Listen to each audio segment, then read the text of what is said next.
If this episode makes you think, please let us know in the comments and support us by subscribing and leaving a review. Thank you. Today we are exploring a really insightful YouTube conversation from the MIT Sloan Management Review titled What AI Still Can't Do for Leaders. In this piece, Professors Deborah Ancona and Kate W. Isaacs dig into some truly vital questions about AI's limits, arguing that the more urgent question isn't about job loss, but about what leaders, and I think educators, risk giving away when they over-rely on artificial intelligence.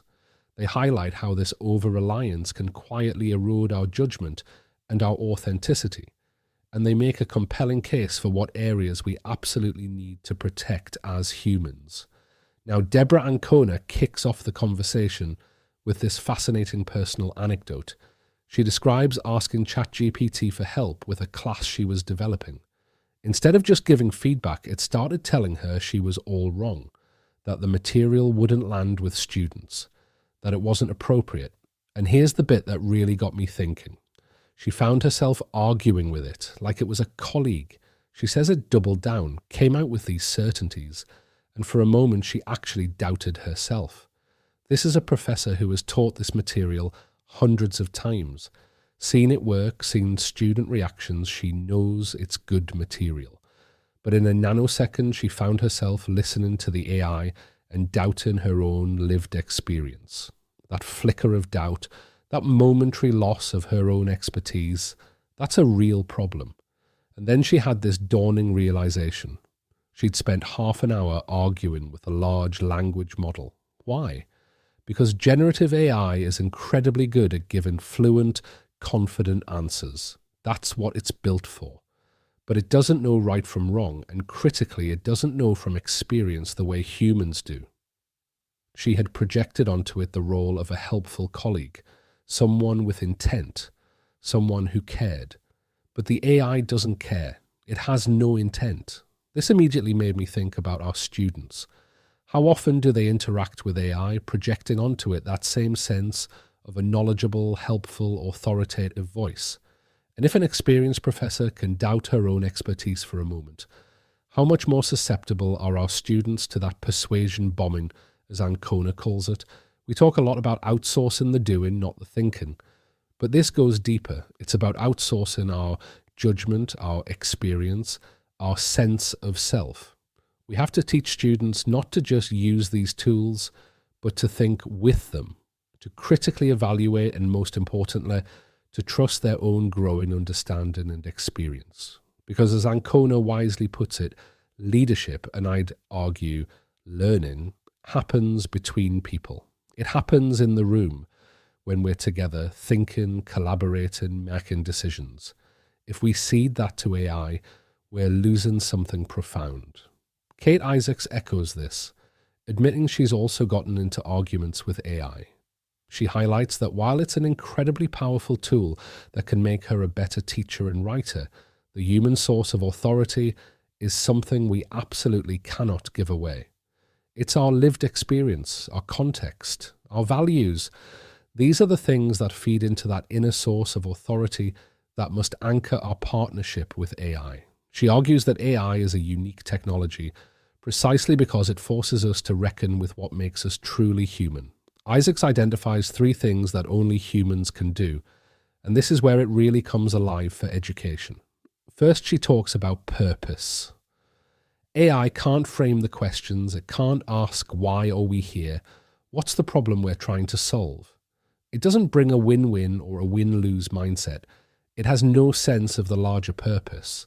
Deborah Ancona builds on this, connecting purpose to mizu wisdom.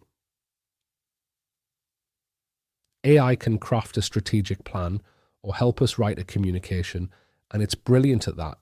But it doesn't deal with the fallout. It doesn't sit in the room and see people's faces fall when a decision is announced. It doesn't understand that lives might be on the line. AI, she reminds us, doesn't learn through experience. It just analyzes data. Humanity and leadership aren't about compiling data. They're about taking a stand, navigating the world through what works and what matters, understanding consequences in a specific context. AI has no sense of that.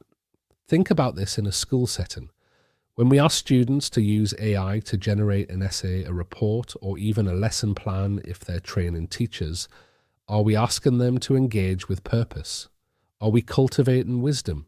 If the AI can draft a persuasive argument, but the student hasn't grappled with the underlying why or considered the potential fallout of those ideas on real people or communities, what are they truly learning? This reinforces the idea of start with why, not how.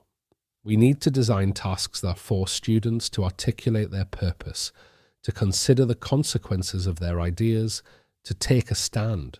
This is about designing learning that cannot be faked because it demands depth, care, and imagination. We need to push beyond the cool answer the AI provides and focus on the process and productive struggle of grappling with real-world problems. This is particularly vital for the middle 80% of students who might find it easy to lean on AI for fluent answers, but need to develop that deeper, more reflective wisdom. The second human quality Kate Isaacs highlights is modern character, specifically focusing on trust, which she breaks down into authenticity, empathy, integrity, and competence. She points out that when people find out you've used AI for something, it can damage the authenticity point of trust, and people might even like the outputs less. Deborah Ancona takes this a step further, arguing that using AI doesn't just make others question our authenticity, it makes us question our own authenticity. She shares a deeply personal example of using AI to polish a wedding speech she had written. After giving the speech, she had this lingering sense of, was that really me? It had somehow soured it a little bit. She argues that AI erodes our sense of authenticity and, crucially, our judgment. This is where the idea of cognitive atrophy comes in. Ancona references a BCG study that found consultants using AI became addicted. When they had a problem, it was just easier to type it in and get an answer. But they felt worse about themselves and their own abilities. This is a critical warning for education. If our students are constantly outsourcing their writing, their problem solving, their creative expression to AI, are they too feeling worse about their own capacities? Are they losing their unique voice? Kate Isaacs talks about how AI can't tell us what our unique signature is, but people want that from us. They want us to show up as who we are, warts and all, foibles and all. So, what does this mean for our classrooms and our schools? How do we prevent this cognitive debt from building up in our students? We need to consciously protect student voice and agency. That means designing tasks where students must bring their unique context, perspective, and judgment. It means encouraging them to author first, as Ancona suggests, creating something themselves before ever letting AI polish it. We need to help them reflect, who am I in this moment? What do I want to know? What do I want to hold on to? These questions become precursors to even interacting with the technology. This isn't about shunning AI. It's about using it strategically with the human in the loop, always in charge, especially of their own thinking. The third area that Ancona and Isaacs discuss that AI can't replicate is our unique capacity for creating mental models and the power of not interoception. Ancona shares a fascinating insight from an MIT conference. AI needs about 1,000 pieces of data to figure out what a cat is, but we can do it by looking at just 2. We form mental models so quickly. And more than that, we can transfer those models. She uses the example of understanding how a public transport system, the T, works in Boston, and then being able to navigate the Paris metro because you've transferred that underlying mental model. And crucially, we can adjust as needed if something is different. AI isn't anchored in the same flexible way. This is fundamental to how humans learn. It's about abstracting principles, making connections, and applying them across contexts. If we allow AI to do the heavy lifting of information processing, are we preventing our students from building and refining these critical mental models? Our job as educators is to teach students how to build these transferable understandings, not just how to process information. We need to foster that ability to outthink machines by building deep, flexible, conceptual frameworks. And then Kate Isaacs introduces interoception. This is a new term for many, but it's incredibly powerful. It's our bodily sensing capacity, how we feel inside, distinct from just external perception. AI doesn't have a body, so it doesn't have this superpower.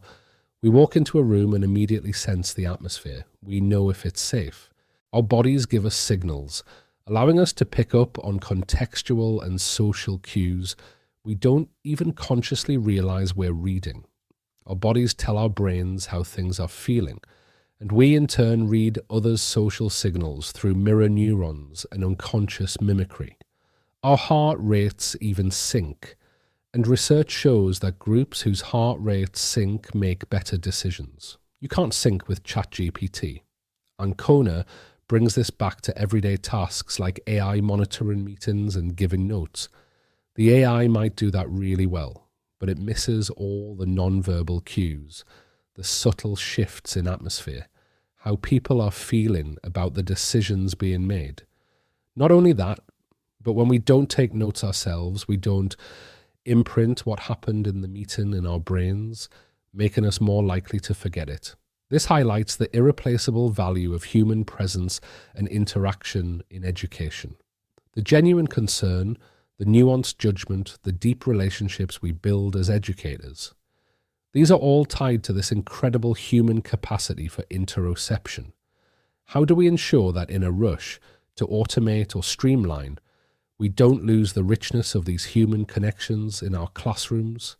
How do we protect the moments of shared wonder and care that can only happen when humans are fully present, attuned to one another? If students rely on AI to summarize an interaction, for instance, are they missing out on the interoceptive data that would help them truly understand the nuances of human communication and intent? We have to guard against AI inadvertently diminishing the profound impact of human relationship and embodied learning. So, what's the advice for leaders and by extension for all of us in education? First, start with your own thinking, your own voice, your own unique contribution. Use AI to refine and polish, but never to replace that foundational human input. This ensures we don't erode our authenticity. Second, limit AI usage. Just like we might set boundaries for screen time, we need to recognize AI's addictive qualities and intentionally create constraints. We need to be clear about what capabilities, judgments, and observations we want to hold on to as humans. Third, stay in relationship. AI cannot replace human connection. We need to continue to prioritize those in-person interactions, those collaborative discussions, those moments where heart rates can truly sync. Fourth, notice what AI doesn't do.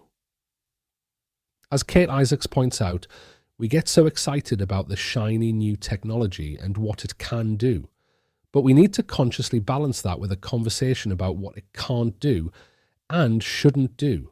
We shouldn't hand over our authority, our purpose, our wisdom, our authenticity to a machine. Fifth, be aware of the risks like cognitive atrophy. This isn't just about making worse decisions.